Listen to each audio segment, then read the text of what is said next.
David van Wyk joins us virtually. David, great to have you. Thanks so much for your time.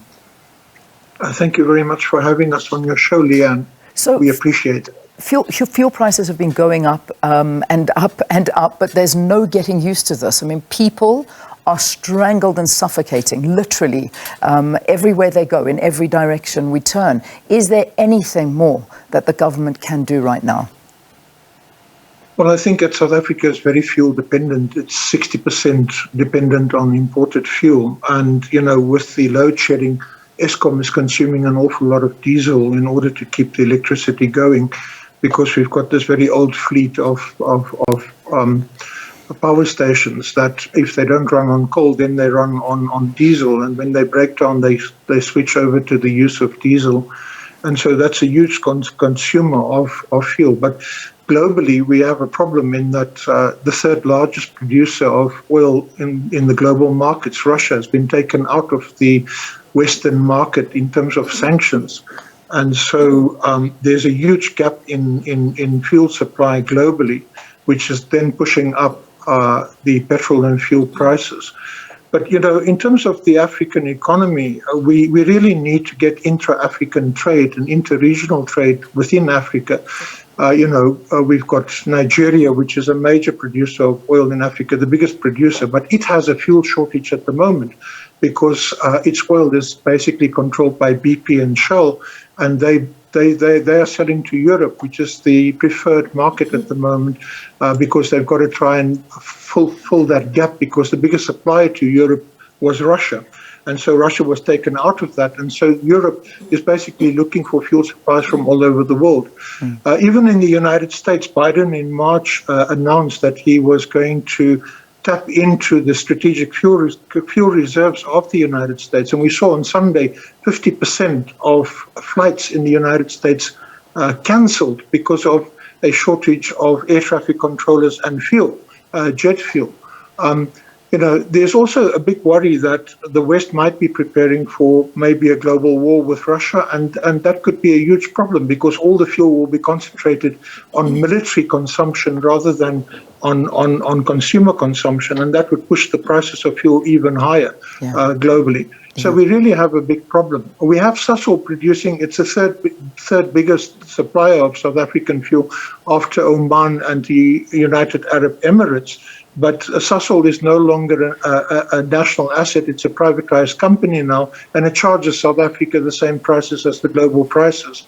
So we're really in a very difficult position at the moment. We will have further deindustrialization. Yeah, I mean, we certainly are. And this is the reality, is that people don't know what to do because, you almost feel to a certain extent it is out of your hands as much as you try and, I suppose go off the grid when it comes to the electricity, because, I mean, that's another issue that's affecting us. I mean, we see with load shedding, we see how much Eskom is actually burning in diesel to just keep the lights on. I mean, we've got numbers that are showing us that literally for the first 5 months of this year, that Eskom has burnt around about 571 million litres of diesel at a price of 6.4 billion rand to keep the lights on.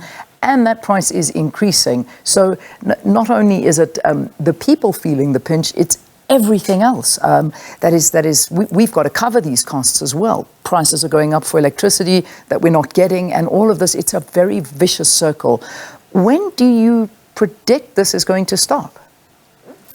Well, I think that South Africa needs to begin to emphasize its alliances in terms of SADC and oil from Mozambique and oil from Angola. But, that would require that those countries actually take control of their oil away from the European companies that actually own that oil at the moment, Total and the American company Chevron and Texaco. If that could happen, South Africa could possibly get oil from Angola or from Mozambique, rather than the sources that it's getting it from at the moment. But I also think that, South Africa is a member of BRICS. We could potentially get cheap oil from Russia. But the problem with that is that the oil tankers are getting confiscated en route. So China and India are buying Russian oil on a very large scale, but they get that oil over land, so there can be no interference from this Cold War that is now re-emerged.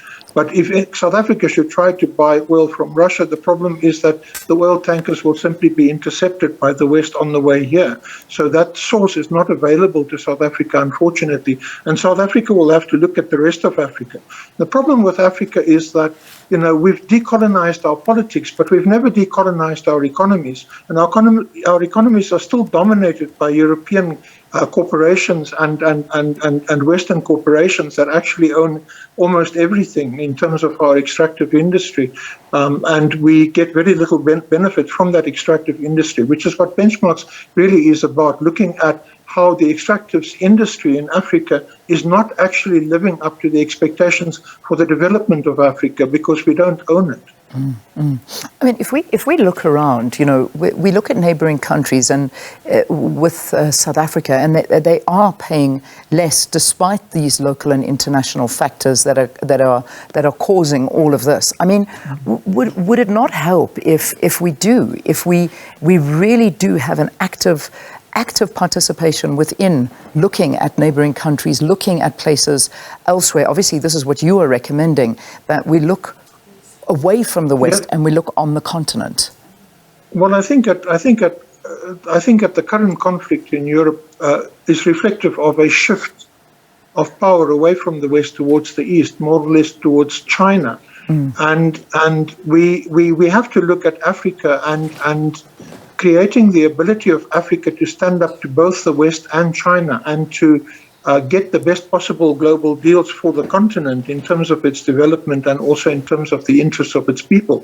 And that would require that, the economic blocks in Africa, the northwestern blocks in West Africa, the ones in East Africa around Kenya, and of course in South Africa around South Africa, begin to integrate far more than what they are doing at the moment. At the moment, most of our rail routes, most of our road routes and so on are towards our ports to export whatever raw materials and minerals we have, instead of trading between ourselves to create a situation where we strengthen the African economy rather than allowing our resources just to flow out. We also are faced with the need to move away from fossil fuels at the moment. And moving away from fossil fuels requires that we utilize the resources that we do have. South Africa has more than 80% of the world's manganese resources. Manganese is a major mineral in terms of the move away from fossil fuels towards alternative energy. But we're just exporting it at the moment. We're not doing anything else with it. We are not utilizing it for the development of this country. We need to have strategic minerals that we should not allow to be exported, that we actually insist must stay in the country and be beneficiated and help to develop the country internally so that we can make the shift away from fossil fuels, away from oil and so on, towards alternative energy. That really is the only answer. And this current crisis in oil globally is an indication why we need to shift away from oil.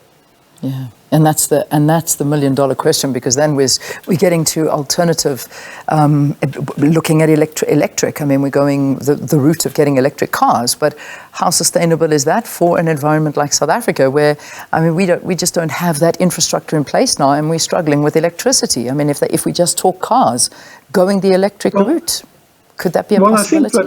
I think that what is very important to note is that we allowed our railway system to crumble. A lot of our transport needs could have been taken care of by a railway system that could be effective. Everywhere in the world, in China and everywhere, people are expanding their railway systems. In South Africa, our railway system has contracted. It's basically fallen apart. And unless we actually revive our railway system very dramatically and get things back on rail, we are not going to overcome the problems that we are faced with.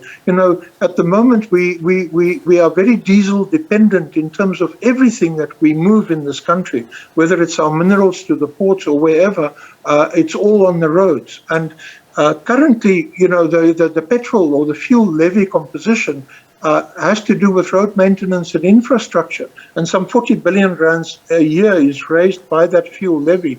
But that is all consumed in trying to maintain the road infrastructure.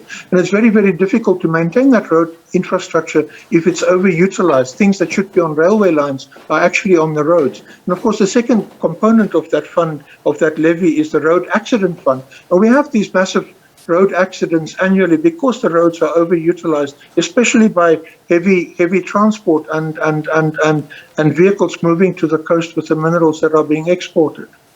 Yeah. Just one final quick question. I mean, you mentioned the fuel levy. There's been a suggestion from the DA to do away with the fuel levy altogether. That's the one thing that they're saying. But I mean, I hear what you are proposing. I mean, this is meant to look after the roads, which one has to question, really, is it? Because we've got such a bad state of roads. Is it really being utilized for that? So that's the one thing they're proposing, is get rid of the fuel levy, and the other one to deregulate the price of fuel. But the Fuel Retailers Association has cautioned against this proposal. What do you think of those two issues? Well, I think that deregulation is a big problem because it is exactly because of deregulation that we are in the situation that we are in. We no longer have control of Sasol, and Sasol sells us fuel at global prices. When Sasol was created initially to overcome sanctions, and therefore Sasol could have alleviated the current problem that we are having, but we don't own it anymore. It's now owned by shareholders, and probably most of them foreign shareholders. And, you know, deregulating the fuel price also becomes very problematic because, you know, in the context of a market that's dominated by a few monopolistic companies, such as Shell, such as BP, such as, you know, the American fuel suppliers and so on that we have here, we will be at their mercy. And we will just further industrialize the country. You know, the deregulation process that has been followed by the neoliberal economic policies of our government since GEAR has actually resulted in a situation where we've lost vast swaths of our industries everywhere. If you travel through the industrial areas of Johannesburg, you see the number of factories that are standing still and that are not occupied, that are not producing anything. We look at Koo recently in the Western Cape. The big canning factory that does all the canning of fruit and so on is going to shut down soon. You know, everywhere we look, we see industry shutting down because they have been deregulated and they're no longer protected. And so global competitors move in and they basically just destroy the local industry. You know, so all that we will be sitting with at the end of the day are mines that are getting worked out very, very quickly, and no secondary and tertiary industry if we continue with the current process. In any case, I read an article that the Western Cape wants to introduce a fuel levy, the Western Cape government, an additional fuel levy. I just read it this morning, so I don't know what the DA is talking about.